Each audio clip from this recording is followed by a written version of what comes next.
안녕하세요. 12-2 사도행전 20장부터 21장까지 말씀 함께 읽도록 하겠습니다. 사도행전 20장 3절입니다.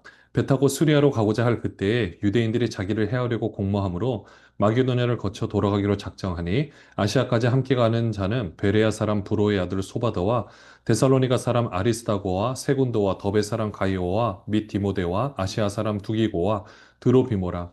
그들은 먼저 가서 드로아에서 우리를 기다리더라. 우리는 무교절 후에 빌립보에서 배로 떠나 닷새 만에 드로아에 있는 그들에게 가서 이레를 머무니라. 원래 사도 바울은 배를 타고 수리아, 안디옥으로 가려고 했는데요. 유대인들이 자신을 해하려고 하는 이 공모를 듣고 나서 배보다는 그래도 육지가 안전하다 보니까 마게도냐를 거쳐서 그 왔던 길로 되돌아가서 이제 아시아 쪽으로 넘어가려고 계획을 세웠습니다. 그래서 함께 가는 사람 명단이 나오고요. 그리고 5절에 보신 드로아에서 먼저 바울 그리고 누가를 이렇게 기다리고 있는 거죠. 그래서 드로아에 가서 이레를 머물게 됩니다. 이 드로아는 원래 사도 바울이 그 고린도 후서를 이렇게 쓰면서 그 고린도후서를 쓰기 전에 그 에베소를 지나서 드로아에서 복음의 문이 활짝 열렸지만 복음을 전하지 않고 왜 그러냐면 고린도 교회 문제가 아직 해결되지 않은 것 같아서 마음이 힘들다 보니까 복음을 전하지 못하고 넘어갔거든요. 그러니 지금 이 사도 바울의 마음에는 이 드로아에 대한 빚진 마음이 있었죠. 또 시간이 별로 없습니다. 그러다 보니 이곳에서 이제 복음을 어떻게 전해야 되는데요. 7절부터 보시면 그 주간의 첫날에 우리가 떡을 때려 하여 모였더니 바울이 이튿날 떠나고자 하여 그들에게 강론할세 말을 밤중까지 계속하며 우리가 모인 윗다락에 등불을 많이 켰는데 유도오라 하는 청년이 창에 걸터 앉아 있다가 깊이 졸더니 바울이 강론하기를 더 오래 하며 졸음을 이기지 못하여 3층에서 떨어지거늘 일으켜 보니 죽었는지라 바울이 내려와서 그 위에 엎드려 그 몸을 안고 말하되 떠들지 말라 생명이 그에게 있다 하고 올라가 떡을 떼어 먹고 오랫동안 곧 날이 새기까지 이야기하고 떠나니라 사람들이 살아난 청년을 데리고 가서 적지 않게 위로를 받았더라. 사도 바울이 마음이 급합니다. 별로 시간이 없어요. 그러다 보니 이제 그 이튿날 떠나야 되는데 또 그들에게 전해야 될 메시지는 너무나도 많은 거죠. 그래 밤중까지 계속해서 강론을 하는데 그 윗다락에 등불을 많이 켜다 보니까 아무래도 산소가 좀 부족했던 것으로 보여지고요. 그 청년 유두고라는 청년이 창에 걸터 앉아서 졸다가 떨어져서 죽게 됩니다. 이때 분위기가 어떠했을까요? 정말 완전 얼음장처럼 차가웠겠죠. 그런데 중요한 거는 이 유두고를 사도 바울이 살렸다라는 겁니다. 12절을 보시면 살아난 청년을 데리고 와서 적지 않게 위로를 받았더라. 오히려 그 청년 한 사람이 살아남으로 인해서 이 사도 바울의 그 강론이 하나님께서 인정하시는 말씀이라고 오히려 증명이 될 뿐만 아니라 이들이 앞으로 어떤 상황이 있다 할지라도 유두고가 살아난 것을 볼 때마다 하나님께서 우리와 함께 하시구나 이것을 깨닫게 해주는 좋은 계기가 되었던 것입니다. 어떻게 보면 한 사람의 불행한 사건이었지만 결국 그것을 선으로 바꾸어 가시는 하나님의 또 손길을 바라봅니다. 13절부터 보시면요. 우리는 앞서 배를 타고 아소에서 바울을 태우려고 그리로 가니 이는 바울이 걸어서 가고자 하여 그렇게 정하여 준 것이라. 바울이 아소에서 우리를 만나니 우리가 배에 태우고 미둘레네로 가서 거기서 떠나 이튿날 가오 앞에 오고 그 이튿날 사모에 들르고 또 그 다음날 밀레도에 이르니라. 바울이 아시아에서 지체하지 않기 위하여 에베소를 지나 배 타고 가기로 작정하였으니 이는 될 수 있는 대로 오순절 안에 예루살렘에 이르려고 급히 감이러라. 사도 바울은 이제 드로아에서 밀레도까지 가는데요. 그 가운데 보시면은 드로아에서 아소까지는 걸어서 가는 겁니다. 이거는 이제 사도 바울이 이렇게 정황한 건데요. 어쩌면 이 길을 걸어가면서 이제까지 사도 바울이 걸어왔던 길을 하나씩 하나씩 생각해보고 그 복음에 대한 부분들을 정리하는 또 귀한 시간이 되었을 겁니다. 그리고 16절 후반절에 보시면은 빨리 이 아시아에서 지체하지 않기 위해서 왜 그러냐? 오순절 안에 예루살렘에 이르려고 급히 가야 하기 때문에 그랬던 거죠. 그래서 17절부터 보시면요. 바울이 밀레도에서 사람을 에베소로 보내어 교회 장로들을 청하니 오매 그들에게 말하되 아시아에 들어온 첫날부터 지금까지 내가 항상 여러분 가운데서 어떻게 행하였는지를 여러분도 아는 바니 곧 모든 겸손과 눈물이며 유대인의 관계로 말미암아 당한 시험을 참고 주를 섬긴 것과 유익한 것은 무엇이든지 공중 앞에서나 각 집에서나 거리낌이 없이 여러분에게 전하여 가르치고 유대인과 헬라인들에게 하나님께 대한 회개와 우리 주 예수 그리스도께 대한 믿음을 증언한 것이라. 보라 이제 나는 성령에 매여 예루살렘으로 가는데 거기서 무슨 일을 당하는지 알지 못하노라. 오직 성령의 각성에서 내게 증언하여 결박과 환난의 날을 기다린다 하시나 내가 달려갈 길과 주 예수께 받은 사명 곧 하나님의 은혜의 복음을 증언하는 일을 마치려 하면은 나의 생명조차 조금 더 귀한 것으로 여기지 아니하노라. 보라 내가 여러분 중에 왕래하며 하나님의 나라를 전파하였으나 이제는 여러분이 다 내 얼굴을 다시 보지 못할 줄 아노라. 그러므로 오늘 여러분에게 증언하거니와 모든 사람의 피에 대하여 내가 깨끗하니 이는 내가 꺼리지 않고 하나님의 뜻을 다 여러분에게 전하였습니다. 여러분은 자기를 위하여 또는 온 양떼를 위하여 삼가라. 성령이 그들 가운데 여러분을 감독자로 삼고 하나님의 자기 피로 사신 교회를 보살피게 하셨느니라. 내가 떠난 후에 사나운 이리가 여러분에게 돌아와서 들어와서 그 양떼를 아끼지 아니하며 또한 여러분 중에서도 제자들을 끌어 자기를 따르게 하려고 어그러진 말을 하는 사람들이 일어날 줄을 내가 아노라. 그러므로 여러분이 일깨어 내가 3년이나 밤낮 쉬지 않고 눈물로 각 사람을 훈계하던 것을 기억하라. 지금 내가 여러분을 주와 및 그 은혜의 말씀에 부탁하노니 그 말씀이 여러분을 능히 든든히 세우사 거룩하게 하심을 입은 모든 가운데 기업이 있게 하시리라. 내가 아무의 은이나 금이나 의복을 탐하지 아니하였고 여러분이 아는 바와 같이 이 손으로 나와 내 동행들이 쓰는 것을 충당하여 범사에 여러분에게 모본을 보여준 바와 같이 수고하여 약한 사람들을 돕고 또 주 예수께서 친히 말씀하신 바 주는 것이 받는 것보다 복이 있다 하심을 기억하여야 할지니라. 이 말을 한 후 무릎을 꿇고 그 모든 사람들과 함께 기도하니 다 크게 울며 바울의 목을 안고 입을 맞추고 다시 그 얼굴을 보지 못하리라 한 말로 말미암아 더욱 근심하고 배에까지 그를 전송하니라. 바울이 에베소에서 그 아시아에서 더 지체하기 어려우니까 이 밀레도에서 에베소에 사람을 보내서 그 장로들을 청하는 겁니다. 사도 바울이 에베소 교회에 굉장히 심혈을 기울여서 개척을 했고 그곳 지도자들을 이렇게 세웠는데 이제 그 지도자들을 대상으로 마지막으로 어떻게 보면은 고별 설교를 하고 있는 거죠. 18절부터 보시면은요. 내가 이제까지 어떻게 여러분에게 행했는지 여러분 다 알고 있을 겁니다. 19절에도 보시면 눈물, 모든 겸손과 눈물인 거죠. 또 유대의 관계로 말미암아 당한 시험을 참고 주를 섬긴 것. 누구에게든지 복음을 전했다라는 것. 그런데 22절에 보시면 이제 나는 성령이 매여 예루살렘을 가는데 거기서 무슨 일을 당하는지 알지 못하노라. 성령이 각성해서 내게 증언하는데 결박과 환난의 나를 기다린다 하시나 24절에 내가 달려갈 길과 주 예수께 받은 사명 곧 하나님의 은혜의 복음을 증언하는 일을 마치려 하면은 나의 생명주자 조금 더 귀한 것으로 여기지 아니하노라. 성령께서 알려주셨는데도 사도 바울은 그곳을 향해 걸어갑니다. 저는 참 이 모습이 하나님의 절대 주권이지만 인간의 자유의지로 이 모든 것들이 아름답게 이루어지는 것을 봅니다. 하나님께서는 그곳에 가면 어떤 어려운 일이 있는 줄을 안다라고 분명히 말씀해 주셨어요. 하지만 사도 바울은 주님 압니다. 그런데 저는 안 갈 수가 없어요.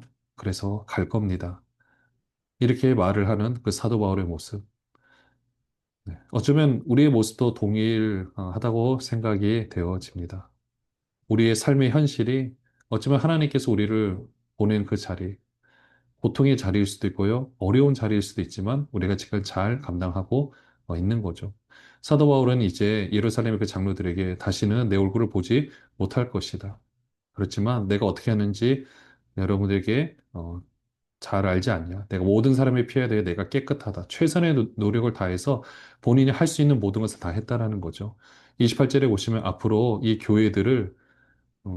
이제 교회들을 허물려고 하는 29절에 보시면 사나운 이래가 여름에 들어서 양떼를 아끼지 않을 것이다. 그러니까 이제 여러분들은 어떻게 해야 되느냐? 하나님께서 자기 피로 사신 교회를 보살피고 감독자를 세워주셨으니까 그 리더 역할을 잘 감당하라고 말씀해 주고 있고요. 31절에 보시면 3년 동안 사도 바울이 목회를 했다라는 것을 알 수가 있죠. 또 어떤 것도 탐내지 않았습니다. 그리고 사도 바울은 어느 정도였냐면은 본인이 모든 일을 할 때 때로는 본인이 모든 것들을 35절에 보시면은 모본을 보여준 바와 같이 본인이 열심히 일을 해서 그 모든 또그 성경음을 충당하기도 했던 거죠.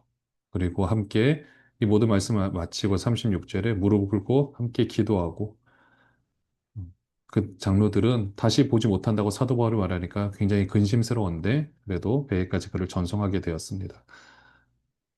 사도행전 21장입니다. 1절입니다. 우리가 그들을 작별하고 배를 타고 곳으로 가서 이튿날 로도에 이르러 거기서부터 바다라로 가서 베니게로 건너가는 배를 만나서 타고 가다가 구브로를 바라보고 이를 왼편에 두고 수리아로 항해하여 두로에서 상륙하니 거기서 배의 짐을 풀려 함이러라. 제자들을 찾아 거기서 이레를 머물더니 그 제자들이 성령의 감동으로 바울더러 예루살렘에 들어가지 말라 하더라.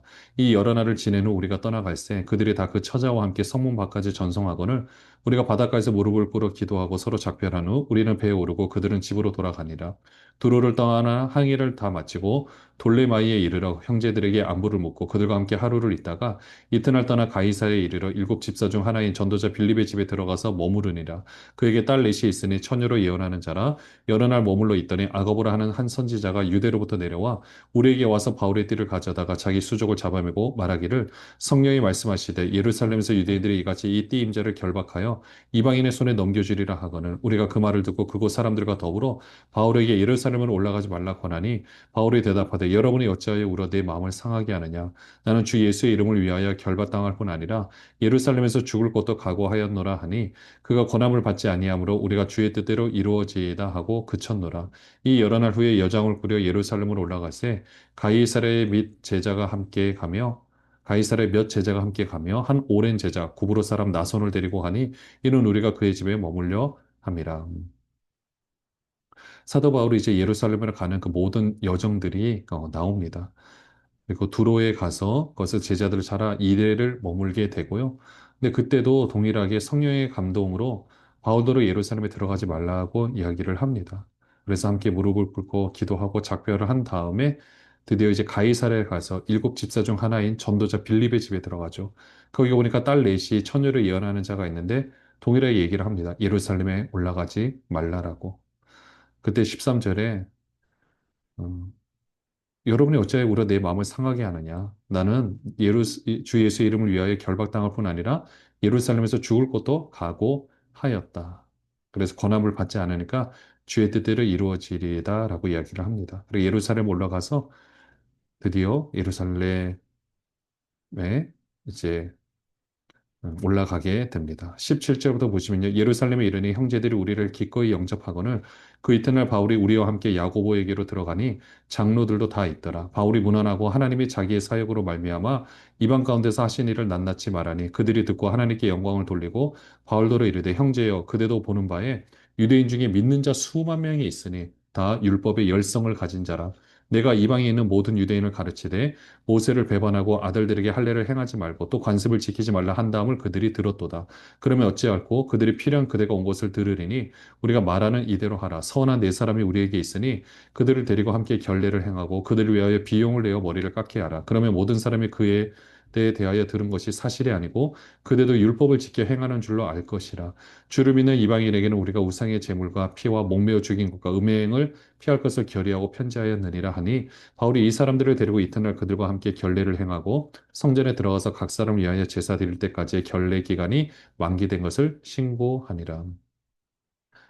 예루살렘 교회에 가서 리더십, 특별히 야고보를 만나게 됩니다. 그리고 장로들과 함께 사도 바울이 누가와 함께 어떤 사역들을 감당했는지 선교 보고를 쭉 하게 되고요. 그들도 함께 하나님께 영광을 올려드립니다. 그리고 야고보가 이제 사도 바울이 여기에서 또 사역할 것을 생각해서 한 가지 제안을 하죠. 왜냐하면 그 당시에 예루살렘에 이미 유대인 중에 믿는 사람이 수만 명이라고 했어요. 모든 사람들이 예수를 믿게 되었는데요. 근데 그들 가운데는 율법에 대해서 굉장히 열심을 가지고 있다 보니까 혹시라도 사도 바울이 이방인에게 복음을 전할 때 또 그들에게는 자유를 말했는데 혹시 그것이 아예 율법을 지키지 말라고 가르친 것은 아닌가 이렇게 생각하는 사람들이 있을 수 있었던 거죠. 그러다 보니까 그때 서원한 네 사람이 있어서 이제 결례를 행하고 비용을 내서 머리를 깎는데 그때 사도 바울도 함께 그것을 해라. 그러면은 모든 사람들이 봤을 때, 아, 사도 바울도 율법을 잘 지키는 사람이구나. 이것을 이렇게 인정할 것이다. 라고 이야기를 해서요. 사도 바울을 그대로 행합니다.